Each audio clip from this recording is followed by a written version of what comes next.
Connor here in Strongsville, Ohio at Strongsville High School, here to discuss the blueprint for a new Ohio.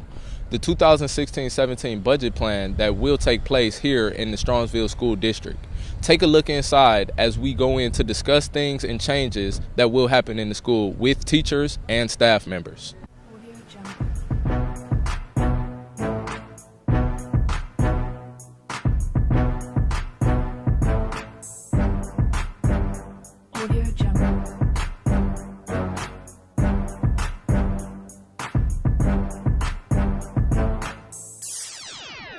I'm here with 12th grade principal, Mr. Breckner.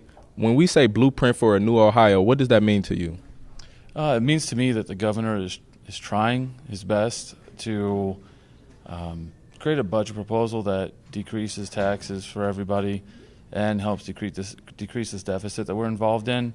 The problem with the blueprint is it's an overarching goal, and like most blueprints, the devil's in the details. So once he starts filling in the details, that's where some school districts, like Strongsville City School District, do see some negative effects of the blueprint.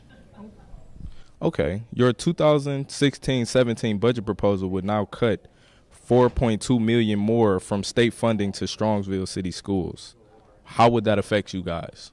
How it would immediately affect us is we would actually see a decrease of about 33% of our overall budget.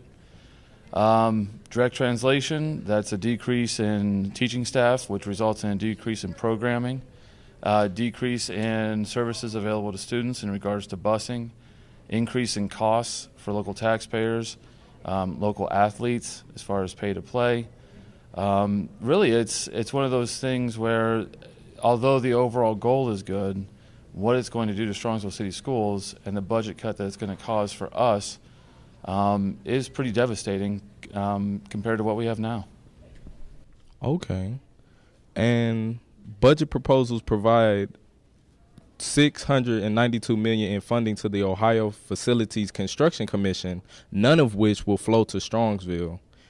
Another question, how would you feel about that? All that money going one place and not to the school? Well, obviously we don't feel good about that. And the reason why none of that money is going to flow to us is we went to our taxpayers 2 years ago and asked for an $81 million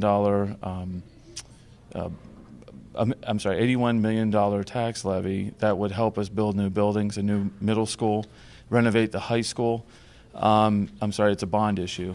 So that's why we're not going to see any of that new money, because we actually passed all this bond issue and got new facilities, new technology on the backs of our local taxpayers. And now the state's coming in saying, but we're going to give all this money for the things that we've already invested in ourselves.